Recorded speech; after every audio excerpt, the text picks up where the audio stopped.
We are excited to be here with you again this morning, and today's presentation is entitled Tools to Sustain a Self-Supporting Ministry and Working with Your Local Church or churches. So while we're going through this, if there's any questions you have, just stop and we could discuss them as best as we can.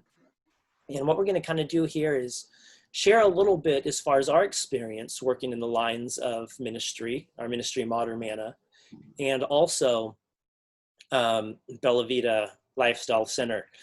So before we begin, let's have a little word of prayer. And then we mentioned last time we wanted to jump in and do a little quiz. So we'll do that as well. Let's pray. Dear God, we come before you this morning and we just thank you for this time we've been able to spend with each other these last few days. And I just pray, dear Lord, that you will bless, that you will provide us education that we can take from here and incorporate. We thank you so much in Jesus' name. Amen. Amen. So the quiz here, we could do this verbally. If you want to pull out a piece of paper, you could do that as well. Let's see here. There we go. So for your quizzes, question 1, what does it say, Ludo? What does the first angel's message in the three angels' message have in common with the health message? A lot of messages. A lot of messages. A lot of messages, yeah. So you all could go around in the room and write that down. The second one is, what does G-BOMB stand for? Remember we spoke about that 2 days ago? Yes.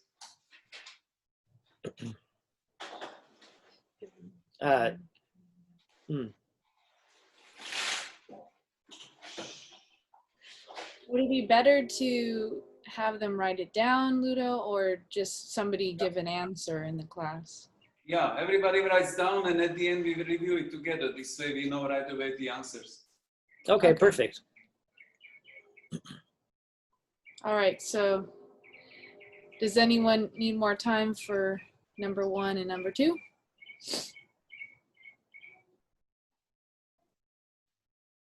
They are quiet, that means you can continue. Okay. Okay. So number 2 was, what does G-BOMB stand for? Number 3, what are some practical ways you can develop skills in health evangelism?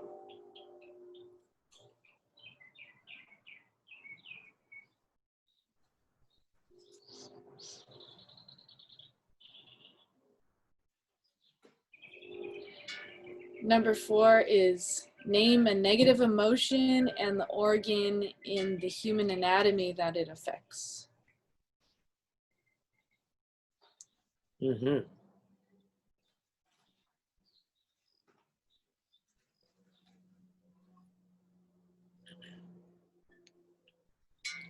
And then number 5, again, a personal question, why do you want to go into health evangelism?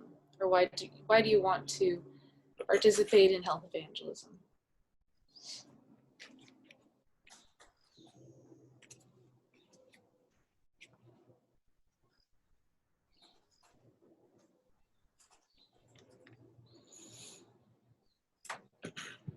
So once you're done there, we could move on and we'll start discussing today's class. You want to review the questions first? Oh, we certainly can. I thought you mentioned at the end. At the end of the class. Okay, let's leave it at the end. At the end? Yeah. Okay. All right. So the first slide, what we see here, this is based off of Matthew 4:23. And it says, for our example, Jesus has shown that our labor for the salvation of mankind should include the restoration of the whole person, body, mind, and spirit. The Bible says, and Jesus went about all Galilee teaching, preaching the gospel of the kingdom, and healing all manner of sick and disease. So you see that it was kind of a threefold ministry, right? Which is absolutely beautiful. So our question here for you this morning is, what is health evangelism? I know that, there's there's an interest, being that you're at this medical missionary school. What is health evangelism? Are there any short answers that anyone would like to provide? Petra, would you like to answer? What is the evangelism? It goes to the people to have, and then I can talk about Peter, I think. To be closer to people related to their health, and then you are able to talk about their spiritual things as well. That's beautiful.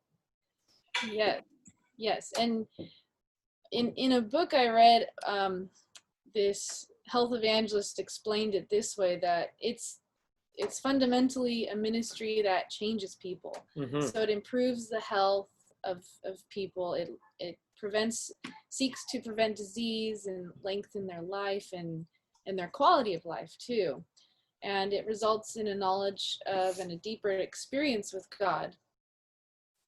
Health evangelism results in church growth. Mm-hmm. And health evangelism is the right arm of the gospel. So it's really exciting work to be in.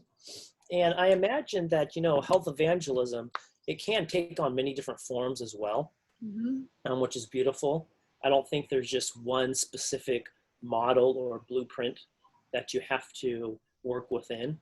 I think God will certainly lead and guide you in the direction that he would like to see you work in his vineyard. So we love what it says in Counsels on Health. It says, I wish to tell you that soon there will be no work done in ministerial lines, but medical and missionary work. So we see that what is the work that's going to continue, especially in the last days that I think are soon upon us, or we're already within.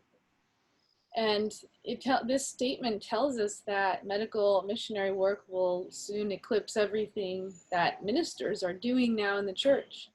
And this could mean that the obvious spiritual part of the church's work will become so prohibited that at some time, the only type of work that will be done is health-related work. And then pastors and evangelists could be ministering to the needs of others under the guise of medical missionary work or health evangelism. So the term guys. What? Could we use the term guys? It's actually a blessing on its own, actually, right? It's a blessing by what? Because you said that this ministerial work will be under the guise of medical missionary work, but actually medical missionary work is not the guise, right?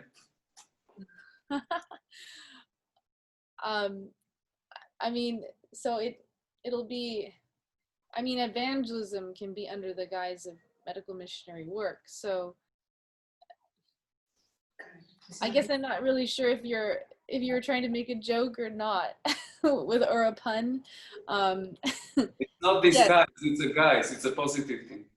Yes, yeah. yes. So it's not trying to sneak up on people or anything like that.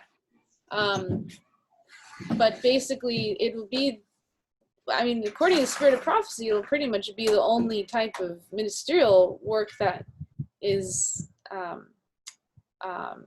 wholeheartedly embraced, universally embraced, with everything coming upon us in the last days. We have more quotes. So Testimonies to the Church, Volume 6, she expresses the urgency of doing medical missionary work. She says, again and again, I've been instructed that medical missionary work is to bear the same relation to the work of the third angel's message that the arm and hand bear to the body. Under the direction of the divine head, they are to work unitedly in preparing the way for the coming of Christ. The right arm of the body of truth is to be constantly active, constantly at work, and God will strengthen it, but it is not to be made the body. At the same time, the body is not to say to the arm, I have no need of thee. The body has need of the arm in order to do active, aggressive work. Both have the appointed work, and each will suffer great loss if worked independently of the other. And, you know, it makes me think of Ellen White. She talks about how the health work is the entering wedge. And I think of when I was a kid, my father and I, we would split wood. And, you know, the little wedges that you would put right in the center of your log that was split open. And then you would have your sledgehammer and you would slam that wedge through that log to split it open. And that wedge was certainly assisting that sledgehammer in splitting open that piece of wood. So they work hand in hand, which is beautiful. So I think I love what she says as far as a wedge, an entering wedge. I think it's really neat. Mm-hmm. In the book Welfare and Ministry, we have come to a time when every member of the church should take hold of medical missionary work. The world is a laser house filled with victims of both physical and spiritual disease. Everywhere people are perishing for lack of a knowledge of the truths that have been committed to us. The members of the church are in need of an awakening that they may realize their responsibility to impart these truths. So that every person in the church is called to be a medical missionary. And those of us in health evangelism or medical missionary work, we can certainly be a pinnacle point in encouraging, inspiring, and helping to organize the church to work together as a body in health evangelism, and not just a small group of people, a select group of people, or just the health ministry team. But the health ministry team should be kind of the organizing body, and then every member of the church should be involved in some point. And this is what many of our Adventist churches have been missing in their efforts of health evangelism. Often it's just a small group of people that are engaging in this kind of work, but we don't see as great results as we are told we will have or encouraged to do from what Ellen White has written about. So medical missionary work, again, it will soon be probably more significant than the work of one pastor in the church. And the obvious spiritual part of the church's work could become so prohibited that the secondary way of doing pastoral work could be mainly with health evangelism. So our question here for you is, where is health evangelism supposed to take place? According to what's been written time and time again. My cat is running all over the place here. If you hear that noise. So yeah, does anyone have an answer for where they have seen that in writings of spirit prophecy? They're supposed to meet people where they are at, whether it's in their homes or you invite them somewhere. It can be done anywhere. Absolutely, it can be done anywhere. What's interesting, now it's actually even a need in our own church to minister this way. I know, isn't that neat? Yes. I mean, it's sad though in a way, because our church, our people, those believers, a lot of individuals have kind of walked away, or they don't necessarily abide by health guidelines that we've been given. So yeah, we really have to even minister to our own people. Yes. So absolutely, health evangelism can take place anywhere you go. And in fact, having a missionary spirit and a missionary heart should be something that you carry with you in church, out of church, into the hospital, out of the hospital, into the community, in your personal home with your own family. And we need to cultivate that in our heart. According to, well, there's plenty of support in Spirit of Prophecy to suggest that Ellen White was very, very much clear to say the local church should be the place for where health evangelism can take place. So there is a role for doctors, dentists, nurses, therapists, counselors,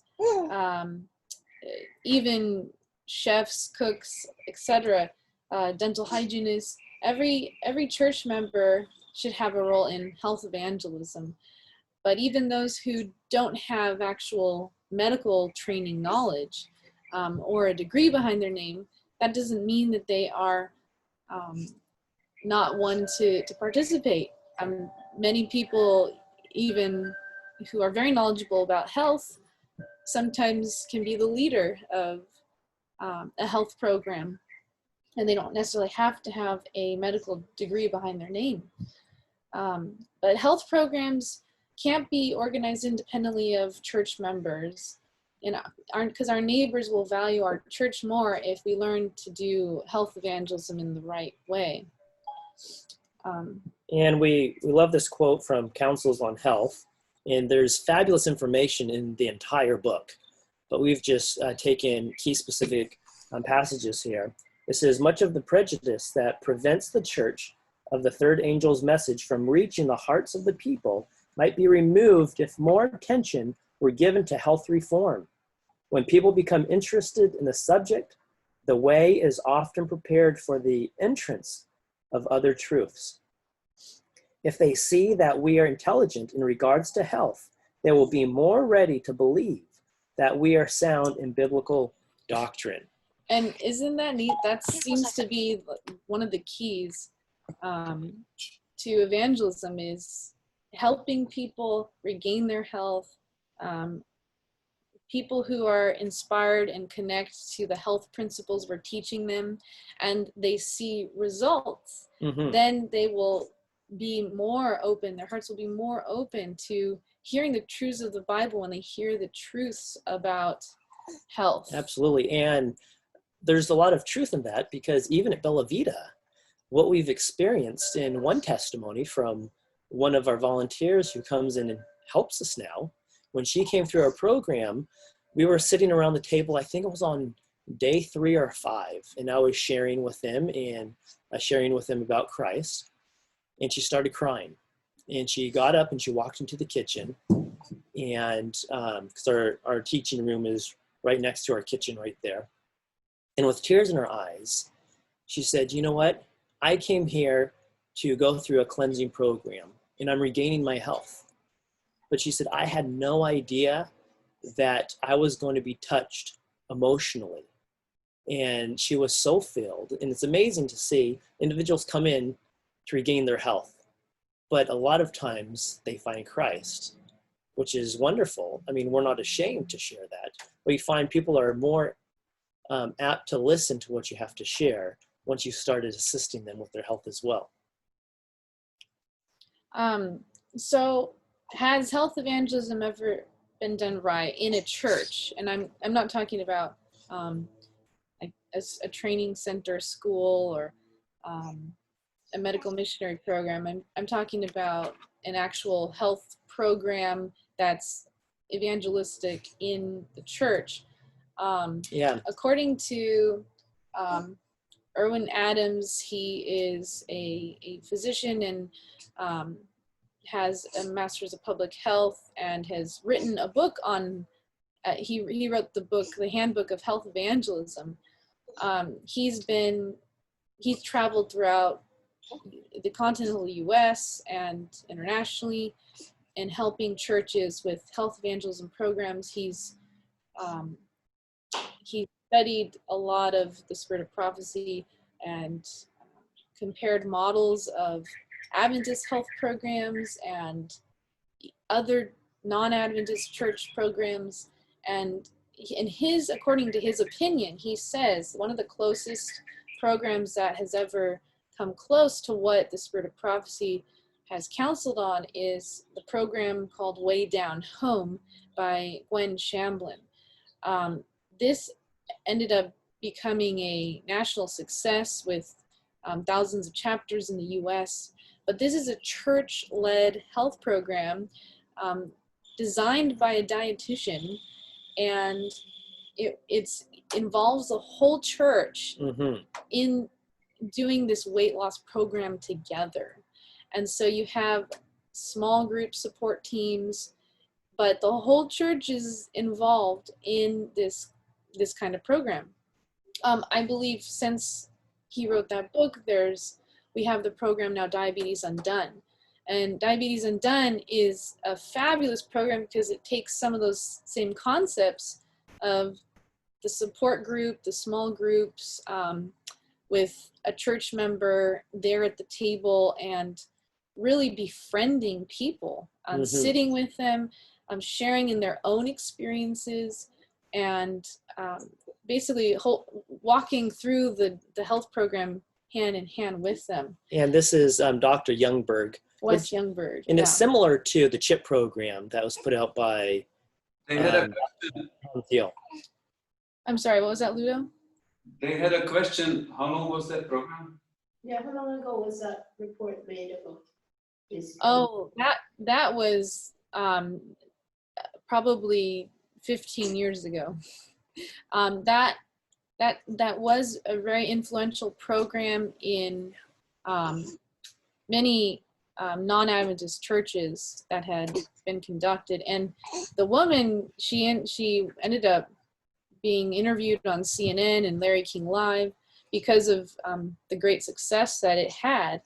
It really took a very favorable reputation in the secular community too. But she's definitely a very godly woman and has a deep passion for God. And she figured out that, this was the dietitian, Gwen Shamblin. She figured out that in her own weight loss journey, that her idol was food, and overeating was a problem for her. And she just had such a desire for food that she was consuming more calories than she had use for. Now, again, as myself as a dietitian, and my understanding of weight gain, there is often more to it than just overeating. Oftentimes, people really do try to cut back on portions, or they try to eat just one serving at a meal, but they may have a medical issue, they may have hormonal imbalance. So again, we also need to be careful not to look at people who are overweight as having a problem with temperance. But for a good majority of the Americans, it is a temperance problem, because we live in such a fast-paced, self-gratifying society. I know in Europe the weight problem is a lot less than in America, but across the globe it is starting to become more of a problem. We know it's a risk factor for COVID-19, the coronavirus, and other health risk factors, health conditions like diabetes and heart disease. Definitely people are searching for answers. And so this dietitian discovered that if people were to fill their desires with God and learn how to satisfy some of their cravings with having a deeper spiritual connection and coming very close to God, then that could help them gain the victory of their indulgence. And guess what? Temperance is one of the 8 laws of health. And we don't see that addressed so much in the way that I speak of, where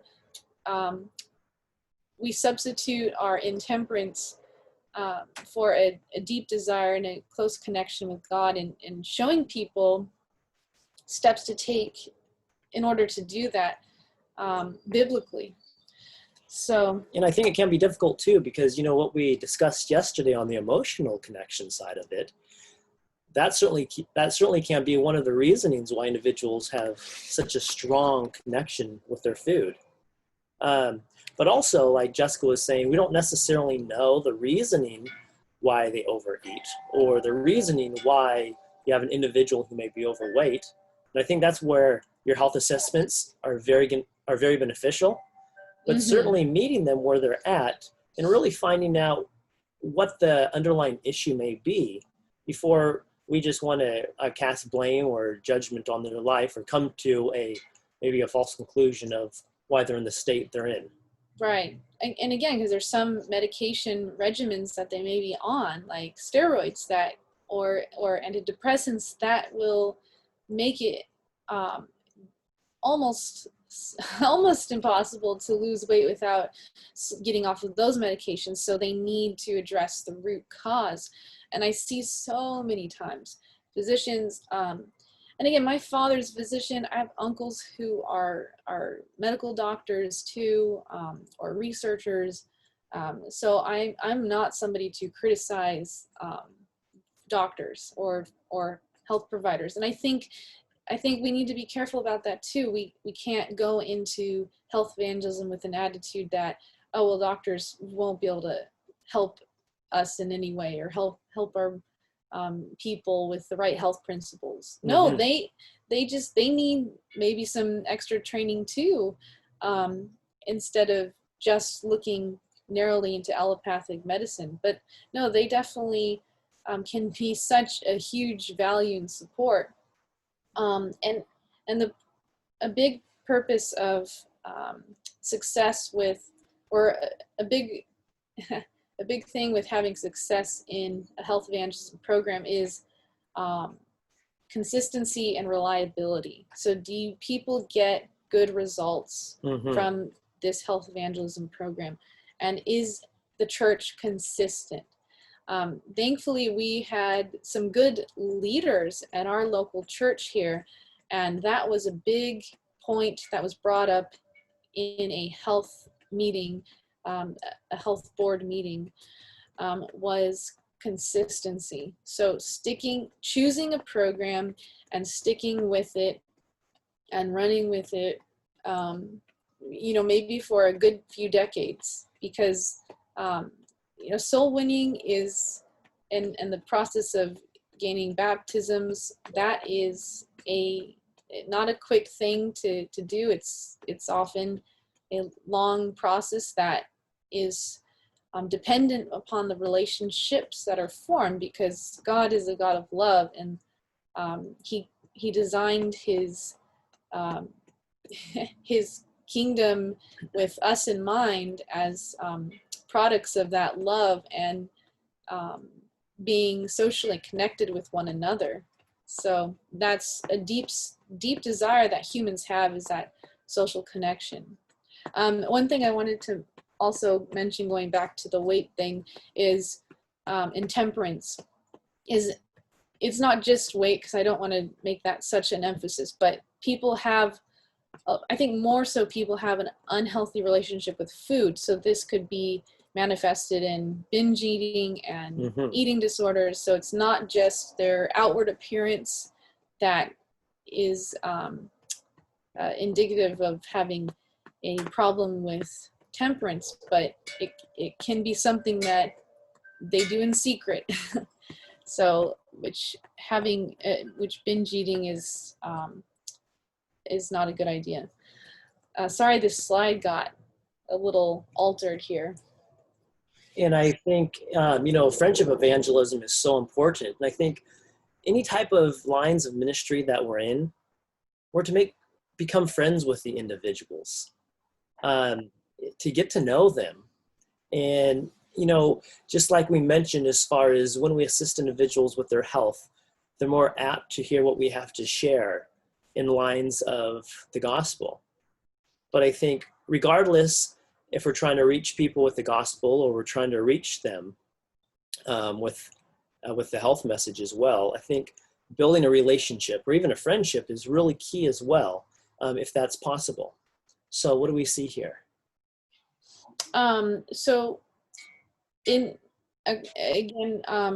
friendship evangelism, there was a survey, I think the North American Division did a survey years ago, and these were the results of the people that have come into the church through evangelism, and 79% was through a friend, and that's a very overwhelming majority compared to those who entered into a church because of their pastor or their Sabbath school program.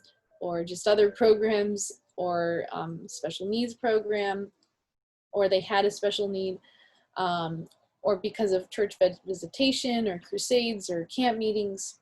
So baptisms are more likely to result from health evangelism programs where friendships are made, and those people will then stay in the church, because if you do any kind of evangelism and then it's over, said and done, and the people that came in did not have a friend there, so I mean, they're most likely not going to come back. I mean, maybe they come in with their family, and so their family is all on fire and excited, and then they at least have somebody to sit with in the church. But I can't tell you that how important it is to invite someone to sit with you in church. I mean, I'm serious. I was in a different state in a church. I didn't know anyone, and I started going to a church, and I loved this little church. I still do. I was in graduate school near Seattle, Washington, going to a church, and I didn't have any friends or family in this church, and I would often always sit by myself, and sometimes I would muster up enough courage to sit with a family I was starting to get to know, but no one ever asked me to come sit with them. And I would go home feeling so empty after potluck. Thankfully, we had potlucks every Sabbath, but I just remember feeling so lonely and so empty because I was also more or less living in a place that, you know, I had my own space and room, but I didn't have anyone to really do much with at the beginning. And then fortunately, Daniel and I got married because he was in California, and then he joined me for my last year in graduate school, and so I had someone to sit with, my husband. But I mean, even though I'm Adventist, I was new in that church, and I felt that sense of loneliness and emptiness. So I'm thankful for that experience because it can help me empathize with people I see who are sitting by themselves or who've constantly sat by themselves in a church. And for us who are in health ministry or any kind of ministry, any kind of evangelism, we have to pay attention to those people who may be coming because they're getting spiritually fed, but they may be leaving somewhat empty because they didn't make a human connection or have that human closeness. And Jesus was all about the human connection and being close to people. So when health evangelism establishes or helps with creating firm friendships and foundations, that can really help introduce them to God and encourage more behavioral changes in them too. And we like this this information right here, sanitarium to work with local churches. And I imagine that may be a lot of the goals that you have is working in the lines of sanitarium work, either starting your own sanitarium. And Ellen White certainly gives counsel of having sanitariums in many different locations. And whether you start a sanitarium yourself or you're working within a sanitarium, there's certainly a need. We like what it says here. It says, "My brother, you need to call a halt. God has given you a work to do. He has honored you by placing you in the position which you now hold, and uniting with you men who will cooperate with you in the interests of that line of work for which the sanitarium was brought into existence. This institution has a work to perform as the Lord's appointed agency, and God is working with and through you." And continuing on. Let me see, here we go. It says, "He designs that this work of health reform shall be an entering wedge to prepare the way for the saving truth for this time. The proclamation of the third angel's message, but it is not to eclipse the message or hinder the designed success. For then you work against truth. The message is the last warning to be given to a fallen world. The medical missionary work is to occupy its rightful place, as it ever should have done in every church in our land. So we see that in Spirit of Prophecy, Ellen White connects sanitarian work with health evangelism. Mm-hmm. Here she was talking to a physician who was going astray, and she was encouraging them in the work of health evangelism. So again, we need to work with those who have training in human anatomy and physiology, those who have an understanding of the cardiovascular system, of the endocrine system, of the digestive system. Oftentimes people, their diseases and their illness is so complex that they may be dealing with depression, diabetes, and a weight issue, and possibly are on all different kinds of medications. Maybe they even have a skin condition. So I've noticed also sometimes medical missionaries or Bible workers will often give advice on natural remedies, and sometimes it can be a detriment to the person if, again, they're taking a lot of other prescription medications, and then you recommend maybe a supplement or some kind of natural remedy, because natural remedies are powerful and effective, right? Mm-hmm. But so are prescription medications.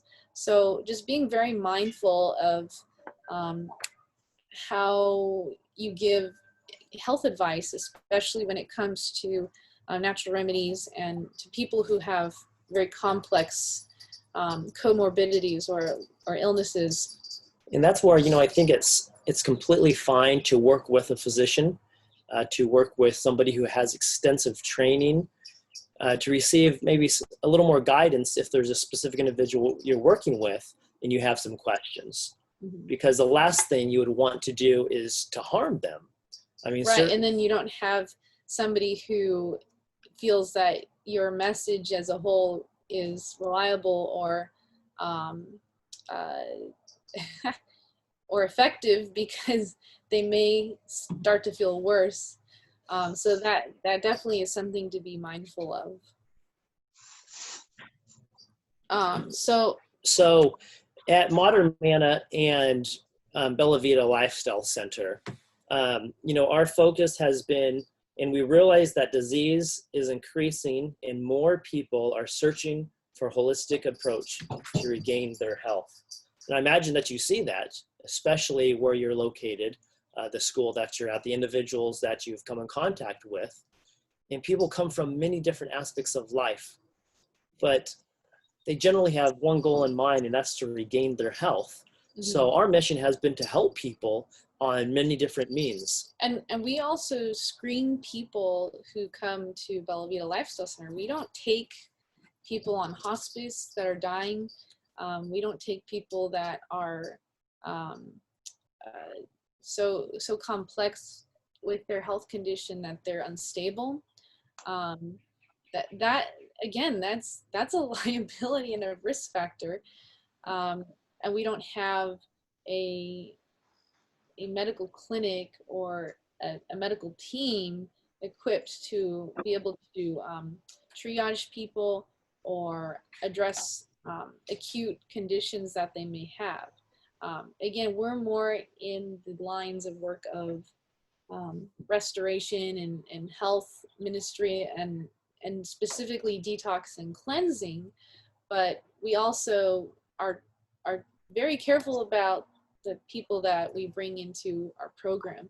And once in a while you'll have some issues, but you have to be so wise and alert with your guests, because one person we accepted him into the program, but he did not tell us that his doctor was wanting him to get a pacemaker for that was years. 12 years ago. My goodness. His doctor had recommended him, told him he needed a pacemaker. And we have an assessment that or questionnaire that they fill So out, like kind of medical history. And so he came to Bella Vita, and quite a few of the guests called me over and said, I think he's having a heart attack. We don't know what's going on here. And he was laying on the ground, and we were getting ready to call 911, call the ambulance. And he said, I just want to test it out and see what's going on. So I started asking him some more questions. You know, what is it that you're dealing with? Let me know what you're experiencing. I mean, of course, the symptoms were giving it away. And he finally shared with us that his doctor has been urging him to have a pacemaker. And his family were definitely urging him to get a pacemaker. So what is sad too is what we'll find is some individuals, yes, they want to receive help so bad to where they may natural help. Yeah, they may omit certain aspects of their health history. And if you don't know about that, it's difficult to assist them the best that you can. Well, again, it was dangerous. I mean, but I think it can be difficult as well because you want to be working within your scope of practice. Mm-hmm. And we're primarily assisting individuals with lifestyle change and lifestyle education. It's not an invasive program that we're offering. Some may say, well, you do the enemas. We have our guests ministering the enemas on themselves. But we certainly want to be mindful that we're working in our lines, our scope of practice. Yeah. And we have certainly had to turn individuals away that were not a fit for our program. Mm. So, but we certainly see that health is restored once an individual learns how to regain their physical, mental, and spiritual health. Do you want to say anything to conclude what it went with that? Oh, yeah, thank you. So we ended up rushing him to the emergency room. Yeah. And and the doctors were so thankful that we got him there when we did, because they said if you had waited 15 more minutes, he would have passed. And it really testifies that you need to make sure you know who is coming through your program, that you're adequately equipped to help them. But certainly, be mindful and aware that some individuals may not provide you their complete health history, and you could, in a way, be in a dark and experience something that we did, to where we had to rush an individual to the hospital to save their life. But again, that's a rare occurrence, I think, for people to lie about their health history, about their medical history. I mean, I think another thing is to make sure, and we have somewhat of a consent form, you need to make sure that that thing is solid, where you have them basically sign their name. I attest everything is true and correct as far as my health history or medical history. That is so important, just legally, to have a record of that before they come, especially if they're going to lie about their medical history. Thankfully, this gentleman was still so very thankful and excited about what we do in our program when he was in the hospital, and afterwards he still was saying, you guys have helped me so much. Oh yeah, because what it came down to was his negligence. Yeah. I mean, he wasn't listening to his physician in the direction of his doctor. So, but of course, we assist individuals through cleansing and detoxificating the body. Like we mentioned, Dr. Schultz the other day, we mentioned Charlotte Gerson. And I imagine, with your education that you're experiencing, where you're at today, when you go out and start your own programs or start assisting individuals in different areas, you'll find that you'll start to develop or incorporate or create a melting pot of many different aspects of education that you have received, and then be able to then start implementing that and assisting individuals. Okay. So with conducting evangelism, according to Elvin Adams, who's been very much involved in health evangelism and health programs in Assembly and his church, he says And he says, according to the clear writings in the Spirit of Prophecy, there's no more favorable location than your local Seventh-day Adventist church. And why is that? Because you will go to the church and have these programs, and hopefully the best way to have them is during a non church worship service day. So other days of, so maybe on a Sunday or in the evening on a weekday. But the fact is that soon word will get out in your community if you keep presenting a consistent, well-ran program. Soon the community members will, even the church members, maybe you start off with a really small group of people. Maybe it's mostly the church members who are doing that health program. Well, the next time around, if they are getting good results, then they'll tell their neighbors or their coworkers or their friends that aren't Adventist, and you'll soon get a reputation that if you want help with diabetes, or you want help with weight loss, or help with heart disease, go to the Seventh-day Adventist church. They really help people there. Like, that's kind of the end goal you want. And again, word of mouth or having a reputation like that will speak volumes and in waves. So in this quote here, the most precious missionary work to be done is in our sanitariums. In them, Christ and the angels work to relieve suffering caused by bodily disease. And the work is by no means to stop there. The prayers offered for the sick and the opening of the scriptures to them give them a knowledge of the great medical missionary. Their attention is called to him as the one who can heal all diseases. And we really truly believe wholeheartedly that angels are with us on the property that we have, Bella Vita Lifestyle Center. I mean, there's many angel stories that Daniel can attest to, and what he's experienced personally, what his father experienced too. And so we're just so blessed to be able to do this kind of work. What I was going to mention was that quote. I think it certainly summed it up right there as far as the prayers offered for the sick. One thing we certainly are mindful of is praying for our individuals when they come to our program. We'll split up into groups, actually, and we will assign each guest with one of our staff. So that staff member is praying for that individual on a daily basis. That staff member is praying with, personally, the individual throughout the Bella Vita program, because we certainly know that all healing power comes from above. And certainly we believe that prayer is going to be a huge catalyst in regaining our health. So I don't know if all of you have seen our little trailer. It's a short 2-minute little trailer of our program, just so you have a little bit of idea of our facility. Like I mentioned, I believe yesterday or the day before, we are a small center. Ellen White certainly talks about opening up small sanitariums, so we could take a max of 10 individuals. I don't necessarily know how well this is going to play because we're playing it from my computer, so I don't know if it's going to play the audio on my end. You may receive the audio on your end as well, but we could play it. If you can't hear it, just raise your hand and let us know, okay? Oops. Can you see this?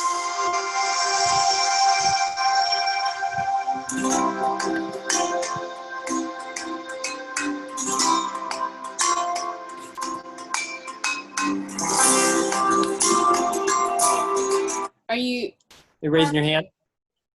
We haven't seen the video. Okay, can you hear it though? We can hear the music, yes. You can, okay.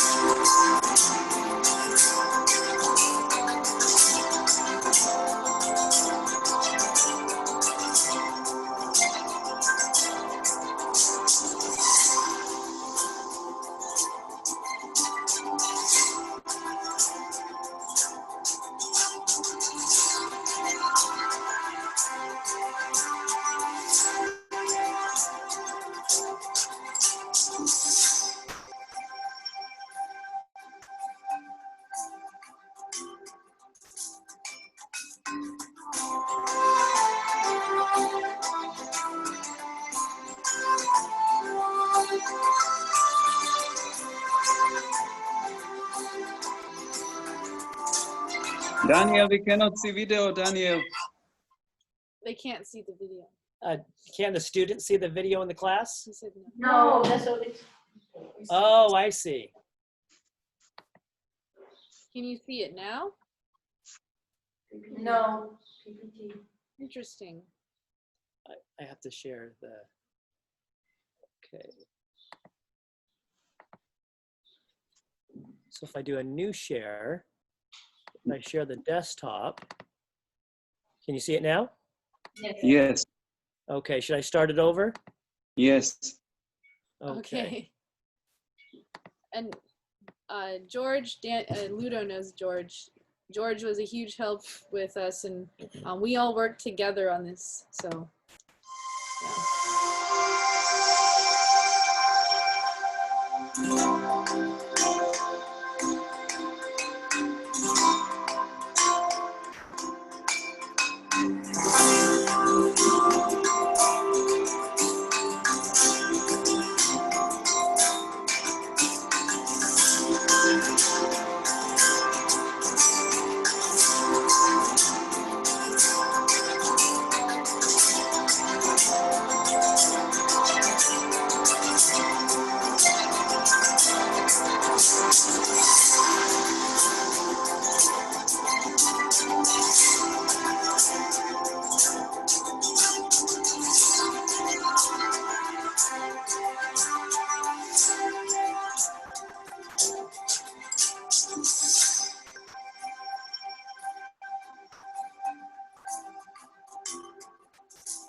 Okay, are we back here?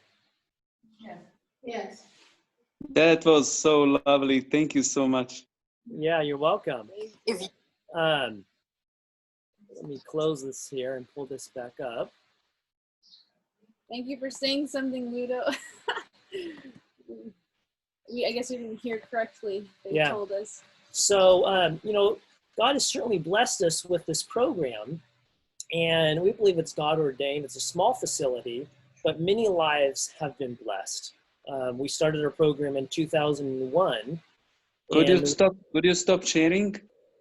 Yeah, it says sharing pause, so Oh. we need to resume share. Let me see here. New share, I see. I'm watching you while I'm packing. It's so beautiful. Oh, can you see now? Yeah, we see your PowerPoint, I guess. Okay, perfect. Perfect. So what I was saying was we certainly believe that this is a God-ordained program, and you find that when you're working for the Lord in the lines of ministry or even health ministry, he blesses. And we've seen this time and time again within the program.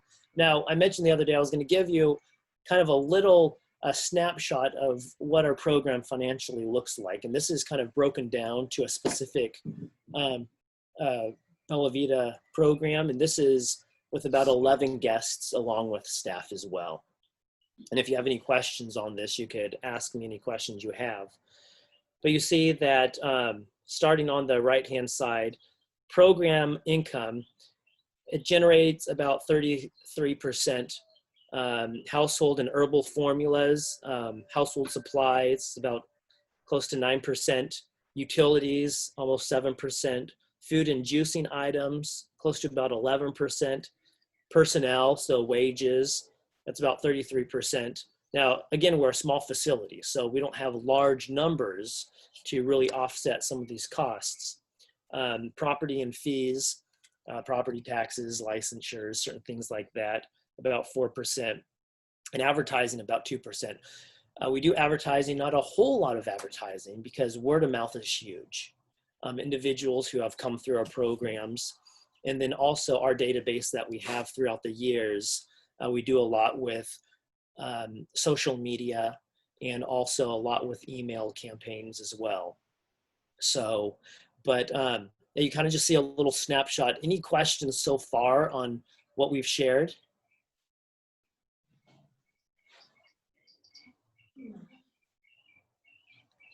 I have a question. You have kind of a blend together income with expense. You have 33% personal salaries expense and program income 33. So if you have program income 33, what's the 66% income from what? Like, what's the actual dollar amount? Well, no. Not dollar, just the percentage. If 1/3 of income is from your Bella Vita program, where is the other source of income?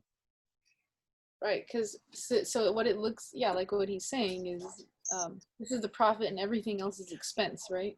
What does the chart represent? What is it? It breakdown of what? Income versus fees. Expense. In one chart? One pie chart? This is a rough snapshot for you guys. This isn't a complete Excel breakdown of every aspect of our expenses.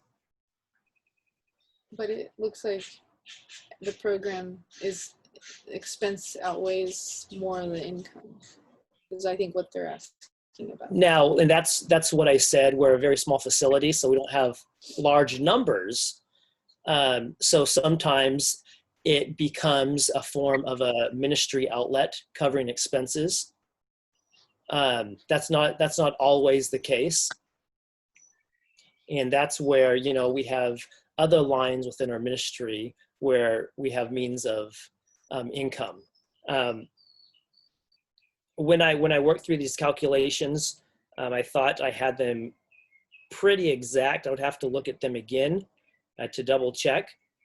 But yeah, personnel is an expense here. We certainly, or your wages, we certainly believe that individuals who are assisting and working there, they should be rightfully compensated. You know what's the question? When you say you have program income 33%, so one would ask, where is the 66% coming from? Is it from your online shop or some other activities? Does it make sense what I'm asking? Because normally you have two charts, one for income and second chart for expense, but here it is together. Correct. Yeah, I haven't given you a breakdown of all the other sources of income, but this is primarily just looking at Bella Vita specifically. Ludo, it's not the where does the 66.7 come from? It would be, where does the 33.3 come from? The 33.3 come, you mean as far as the program income? The best is to break it down to two circles. So one circle is for expenses and one circle is for incomes. Right. Yeah, so I can see why. Maybe another way to ask. So the income from Bella Vita guest is covering all your Bella Vita expense, I suppose, right? That's how a way you could look at it. It's like it's not covering all of this, but it does. I could always provide more of an accurate chart for you. Yeah, we would like to learn how you handle, because to be self-supportive, that's always the challenge, because we can do all sorts of health programs, but we usually do it for free as a volunteers, as a ministry. But when we still would like to learn from people like you who succeeded to make the ministry self-supported to the point that you don't have to go to work, make money, and then go to mission after work, but you do mission as your work. Yeah. Mm-hmm. And certainly the program covers personnel's wages, like I've mentioned here. So covering our staff who come in and are running the program. So it provides a livelihood for myself, provides a livelihood for our other team members as well.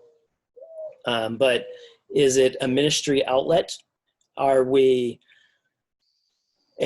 necessarily looked at as a money-making lifestyle center? It covers expenses, but that's where, there's donors who pledge towards the events, towards our programs, which is beautiful. Did you have an input? So yes, you're absolutely right that like two circles would be needed, because we don't lose money on our Bella Vita programs. Like, we're not always in the red. Is just so you make sure you're aware of that understanding, because like, it is priced out so that expenses are covered, but there is a profit, right? Mm-hmm. Okay, so but then again, we also have other forms of the ministry that next slide, that do support the expense and the finances and provides a means of an income, because that's important for sustaining work and being able to work in a ministry and not, like Ludo said, have a day job and then a night job and then a weekend job where you're running yourself so thin, going to your regular workplace and then doing ministry work on the weekends or in the evenings. So that's not very sustainable long term, especially if you want to do a really involved work like a health retreat, which demands many hours of the day. I mean, Daniel will wake up at, 5:30, 6 a.m. and he'll be finished at sometimes 8 or 9 p.m. during a Bella Vita program. So you can't be running a program like that and having a second job. And again, we run Bella Vita every other month too. So it's not constant, constantly pedal to the metal, doing health retreats. In between Bella Vitas. It's exhausting. Yeah, in between Bella Vitas, we focus on our Modern Manna media, which Bella Vita has assisted and supporting some of these other areas as well. Our Health and Healing Crusade, which brings in around 600 individuals to our event. The general ministry operations as well. But, we also believe in, tent making. And that's where we see that with the disciples, and individuals have different trades. So we have our Bella Vita every other month. And in between Bella Vitas, we're assisting individuals as they're booking for our programs. But we also work in a few different lines that are connected with our ministry, Modern Manna and Bella Vita as well. So some areas we've been assisted, or we have assisted or worked in throughout the years. Years ago, our family had a brick and mortar retail store. So it was a health store. And Ellen White, she's counseled on the health work. Back to Eden, which was a vegan cafe. Online health retail store, and that's what we have right now. So we have our Bella Vita Lifestyle Center, where we assist individuals through the cleansing program, but we also have our same herbal formula line that we ship nationwide and beyond the United States. So if you remember from day one with the testimony and the history of Modern Manna Ministries, because that's the ministry name, Bella Vita is the lifestyle name. So before there was Bella Vita, there was the brick and mortar retail store, and people here in our community to this day, we'll walk down the street, just turn here, turn there, you're a couple blocks away, and you run into somebody who says, oh yeah, I remember your guys' health food store, because that was established and ran in two parts of this county.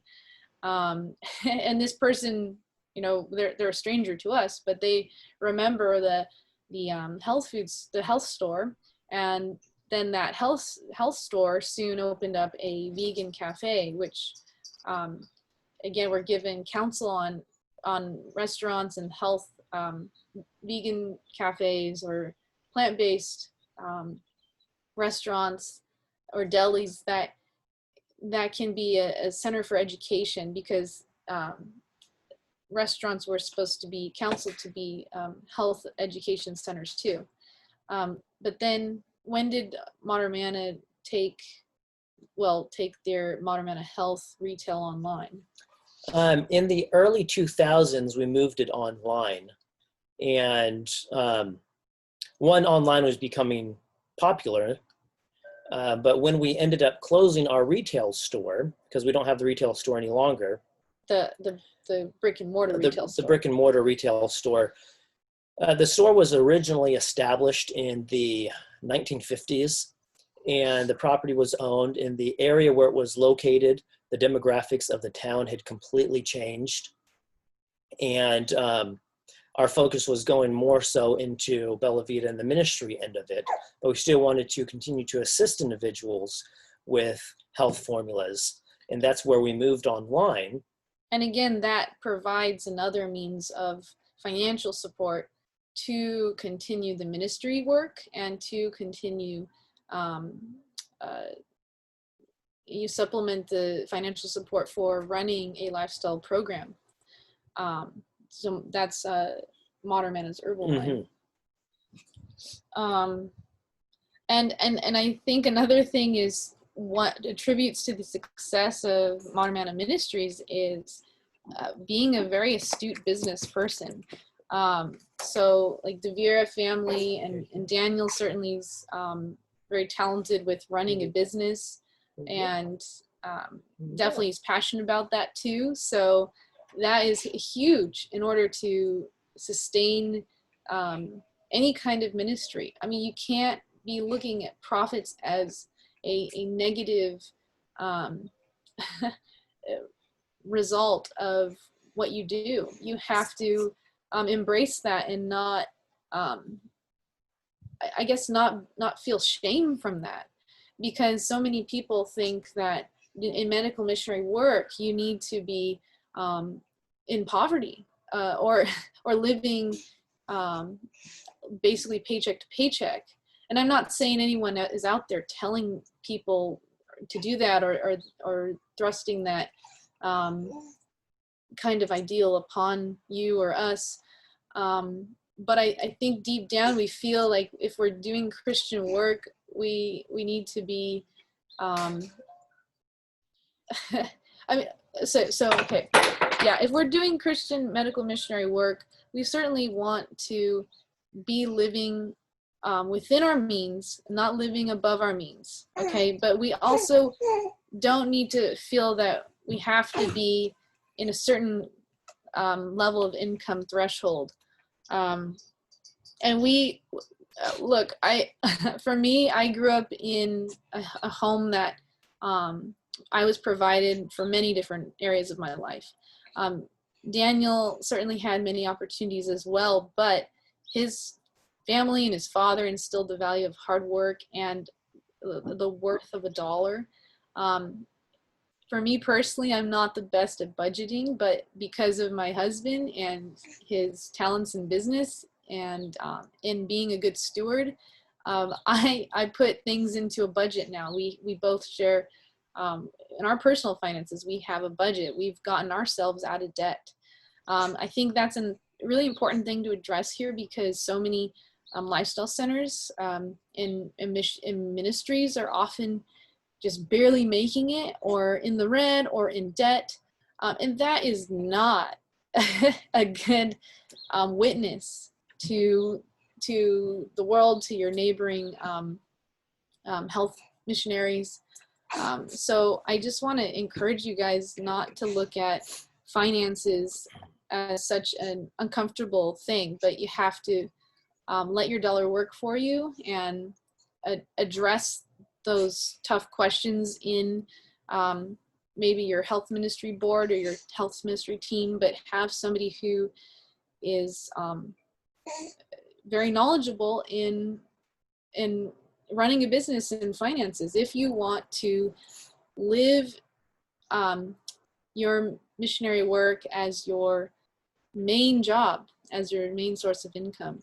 And I think certainly what Jessica is talking about too is what are you doing in lines of work to support even your medical missionary work?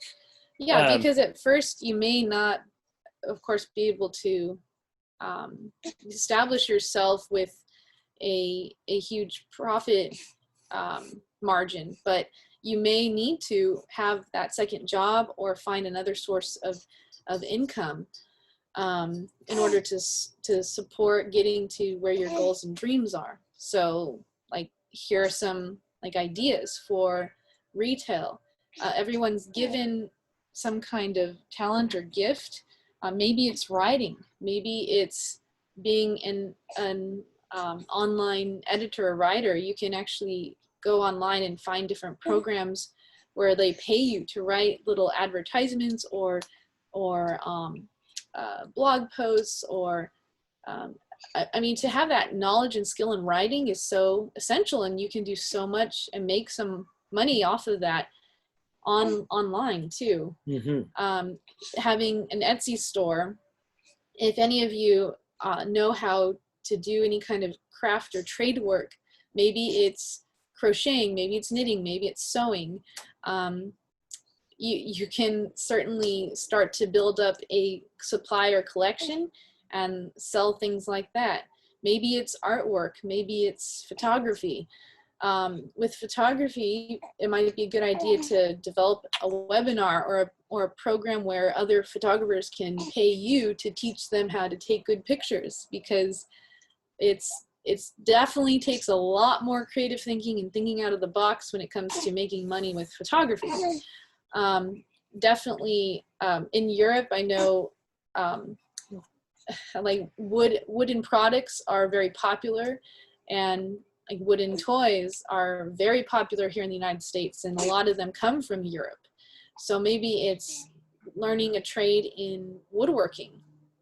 And then maybe you can start, or like Daniel's father, he bought a health food store, but he was, yes, he was blessed financially with his interaction and connection with his neighbor that he helped out, and she provided some good means of income. And then also he worked, was it at a prison or a jail? And so he had some money in order to buy this health food store, and a passion for health supplements since he was into bodybuilding.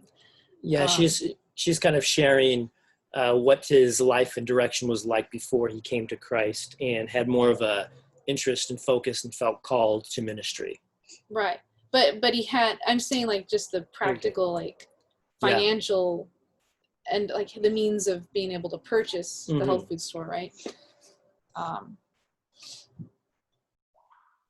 Advertising, let me see, word of mouth, that's huge for us. Personal testimonies. So after every Bella Vita program, we edit and upload the individual's testimonies, and we place them on YouTube and social media. Email marketing is large for us. We have a pretty decent email list throughout the 20 plus years of offering our services. And then also our health and healing crusades. Every year in June, which because of COVID this year, we moved it online. But every year in June, we have about 600 individuals who come out. We rent the local fairgrounds, and we have many different presenters come to our event and present on our stage. So this year, we had it online, of course. We had Barbara O'Neill. We had Ivor Myers. We had, here were some of the others we had there. Dr. Tim Riesenberger. Tim Riesenberger. We had Paul Dysinger, Darren Greenfield, and Dr. Elaine Fleming. So it's an event where we bring all of these health professionals together, but also, you know, it's a time where we're able to share about our Bella Vita program. and that's where we gain a lot of interest as well, which is fabulous. And So have you mentioned that Health and Healing Crusade, it doesn't make any profit, basically? the Health and Healing Crusade, it is a resource to the community. Yeah. Individuals, when they're in attendance, they will pledge towards it. So it's a free event for our community. And it almost never makes any profit. So it's, go ahead, sorry, I didn't mean to interrupt. No, you can continue. Oh, well, I mean, just, it's a whole lot of work, okay? But it pretty much almost never makes a profit. It breaks even, thankfully. And, we see that as a health community missionary outreach outlet, but again, you have to have means in order to do a health camp meeting or a health crusade. So it's really, we really certainly appreciate people who do donate to the health crusade and to our health camp meetings, because again, we certainly need those donations to help make it work. And Jessica mentions it doesn't generate a profit. It's not a model where we use it to generate a profit. It's a free resource to the community. But through it, individuals learn about our Bella Vita program. Individuals become connected to our Bella Vita program, which then either they attend Bella Vita, they start utilizing our herbal line, they start purchasing our DVDs or programs that we offer as well. So it's seen as a form of outreach, a marketing source as well, but it's ultimately a resource for the community, and that's where individuals will pledge for it. But it doesn't have a dollar sign associated for people to attend. Right. And again, we are not looking at it as a profit thing. It's really a ministry outreach, more of a ministry outreach event. Mm-hmm. And I believe this is one of the last slides here. What it says is, okay, what it says is our sanitariums are to be established for one object, the proclamation of the truth for this time. And they are to be so conducted that a decided impression in favor of the truth will be made on the minds of those who come to them for treatment. The conduct of each worker is to tell on the side of right. We have a warning message to bear to the world, and our earnestness, our devotion to God's service are to bear witness to the truth. So certainly, our goal has been to help individuals emotionally, physically, and spiritually, and we see that there's such a need in so many individuals looking for means to regain their health. And, I think as we close here, one of the last main questions or things we want to leave you with is really know your why. Now, what is your reasoning for this? What is your purpose? How you felt called to do this? And I think that's what is going to really fuel you in this line of work is why are you doing it? And I think that's something to ponder and something to think about, especially taking this step in working in the lines of health ministry and helping others regain their health. So any other questions so far? Because we've pretty much wrapped up what we've had to share with you.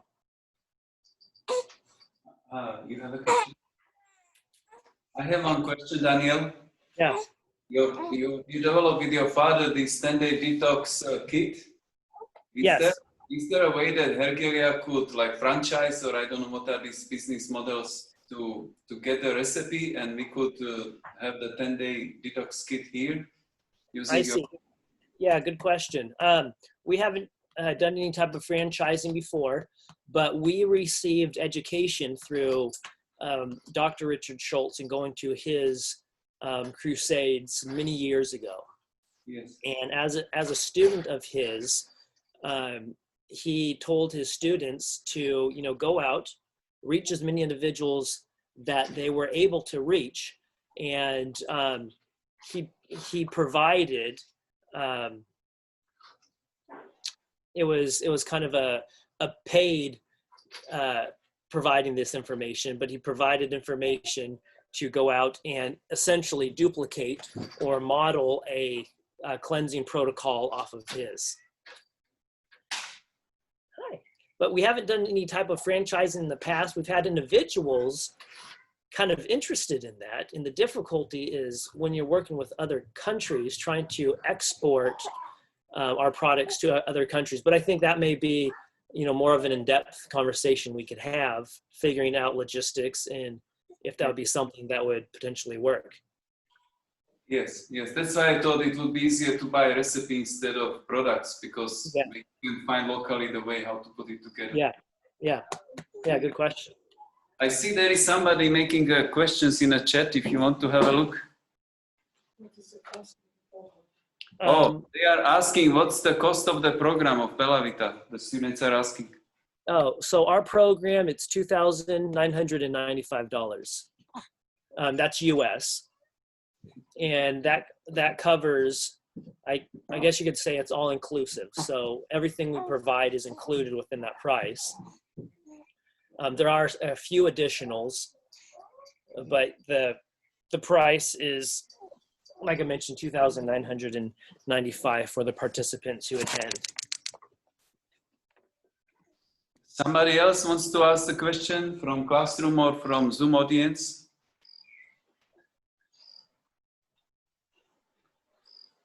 Do you want to read it? Because I don't see the questions.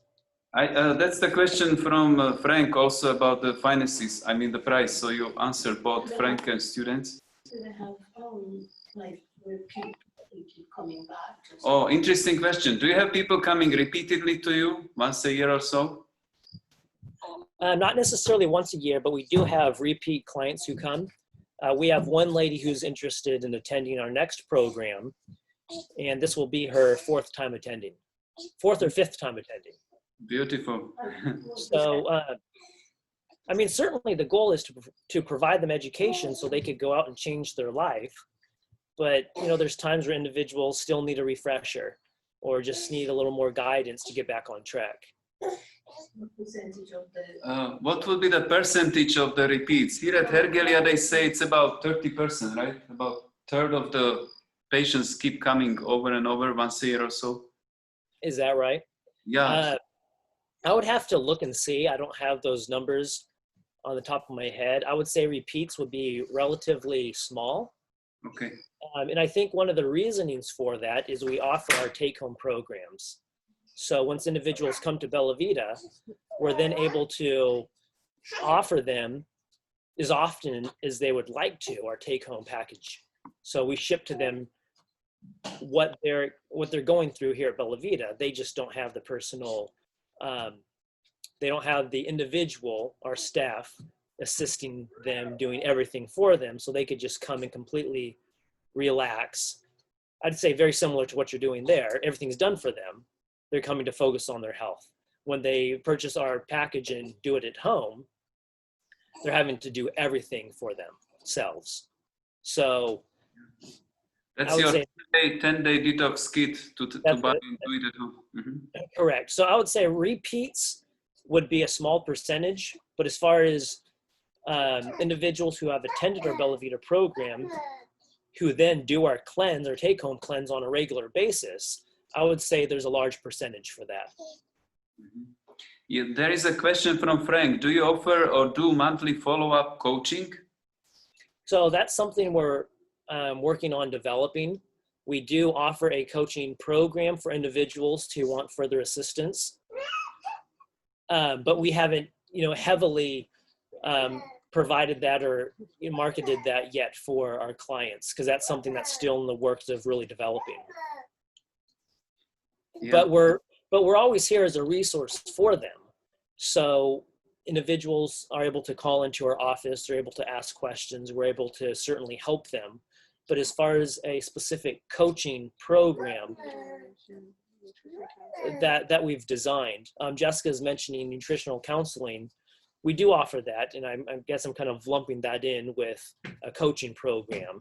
So we offer nutritional consultation. So individuals can either purchase a nutritional consultation on our website or call in, and we're able to offer them a nutritional consultation via Skype or Zoom or whatever method they choose. Frank, one more question. How much is the do it at home package? If you can, do you have a number?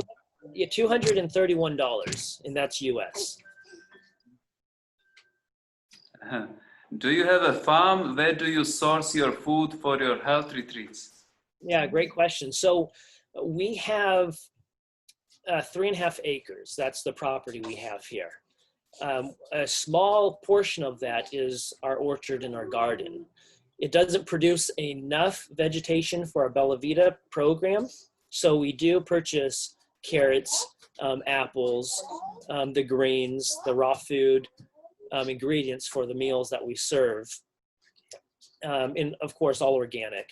And we will source them from local stores that provide vegetation. So one we use, and they offer a large selection of organic food, is Costco. So we purchase carrots from them.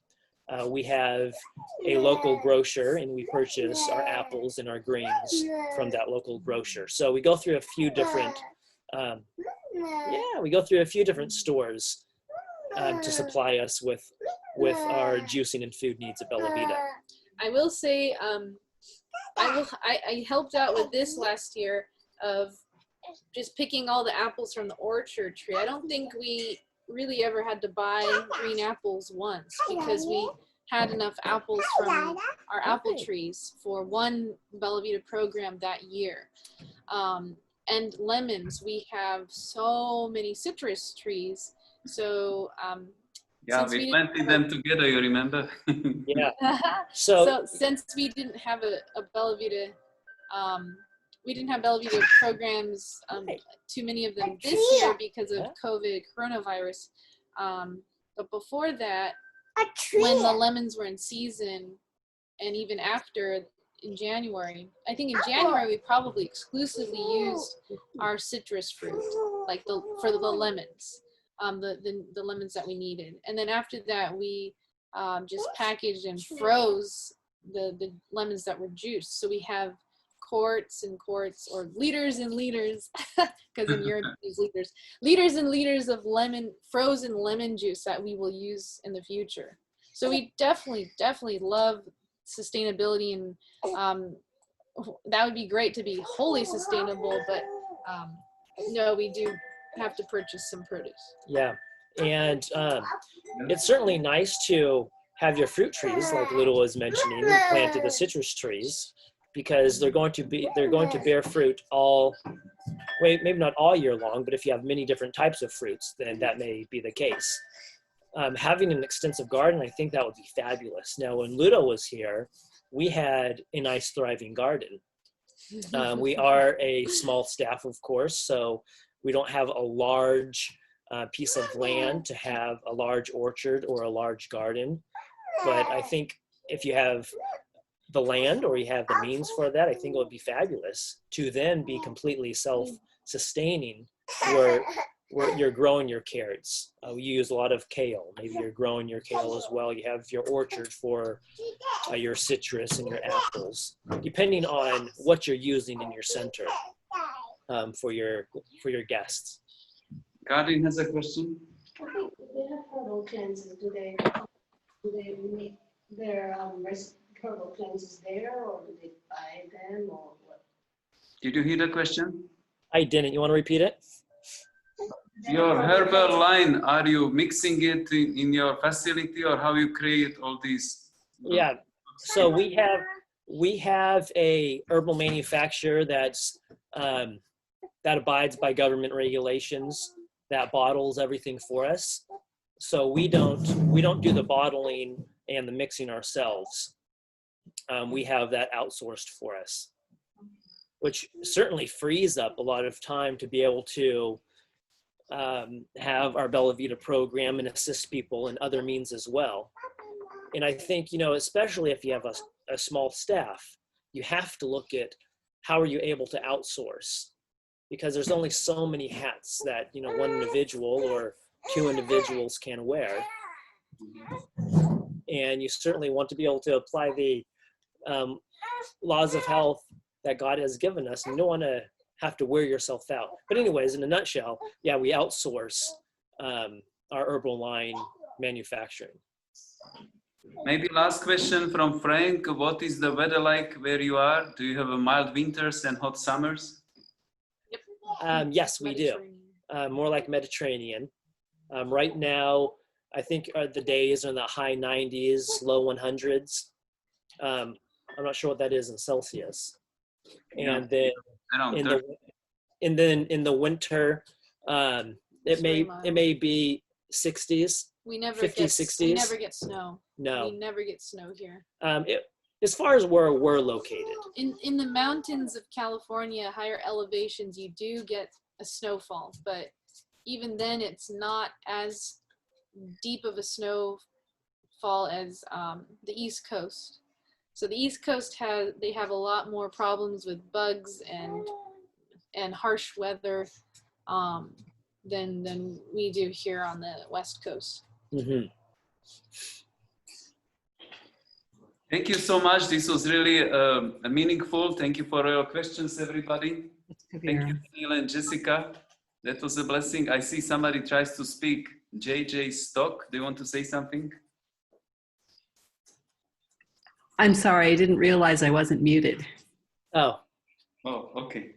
So we want to give you thanks, and that was really a blessing for us, inspiration to see young people being full-time involved, and you are able to live out of it and able to do such a multifaceted ministry that it's not just a lifestyle center, it's media, and it's also this community, thousands of people coming through Health and Healing Crusade. So I was really blessed to be there 3 years with you. Yeah. Well, we were blessed to have you. It's certainly nice having you and, you know, building a relationship. I think you and Sylvie are like family to us. Yeah. So we love you guys. Yes. Yeah. Our little son said, "We love you guys." Well, I know you have to run, Ludo, but we just want to say thank you for this opportunity to share with all of you and being able to share virtually. I mean, it's so neat with technology. We're in California and you're in Romania. Yes. Yes. So God is certainly blessing, and however we could be of a resource in the future. I think one day Jessica and I would love to come visit Herculia. Yeah, we will give you a massage. yeah, and experience the program. It's, you know, it's really neat to see how different programs run and function, and the uniqueness of each one. Yes. Yeah, it's so put 1 week or 2 weeks in calendar next summer and you are here. We'll take care of you. There you go. There you go. Okay, guys. Well, it was wonderful spending time. We could close in prayer. Oh, quiz? You want to read the quiz? No. Oh, yeah, that's right. We were going to read. Students want to give you thanks also. We want to thank you for so much, sharing so much of what you do and sharing yourself, because you get up early and you're here always. So we feel very blessed to have you. And we've been taking notes, and we'd love to actually have you come over. But maybe by the time you come over, it will be a different set of students. Yes. Oh, yeah. right. We'll give them a trailer. You know, we'll tell them what they will enjoy and what they'll benefit from when you come. Oh, yeah. Well, it would be wonderful either in the future to have a follow-up from Ludo or each of you to find out what you're doing as you've experienced this education for, what did you say, Ludo, the past 3 months? Oh, this is a 10-month course, and next year from October we broke it into option of 4 modules. We will have a therapy training from October till December, then plant-based cooking from January, February, then will be spring gardening, March, April, and health coaching will be June until August. So people can come for all 4 modules, 10 months, or people can choose any of the module just alone. Oh, nice. And now because of this COVID, we are considering also to offer people to come from January, hopefully by the time the traveling restrictions will be open. So people could come from January and finish therapy training in December next year. Yeah. Question for you, Ludo. Has this COVID disrupted Herculia? Have you had to we just postpone? finished today. The lifestyle guests went home the first session after whatever 2-3 months. When was Oh, it? really? I think in March they closed, and now we reopened with the first session. 45 guests, and Monday we have a new group coming right away. Beautiful. Yeah, so we have a long waiting list, like until December, a lot of people. So we rather book you in advance if you want to come. Yes. Yeah, so let's start. Let's close with a prayer. This was really a blessing, and hopefully next year we can do it again in person or on Zoom. Yeah. Oh, nice. You want to close this out, Ludo? Yeah, let's stand up for prayer. Our loving Heavenly Father, this was really a blessing for me to see Daniel and Jessica with 2 children. We want to pray for your blessing upon them as they minister to people in their area and through media worldwide.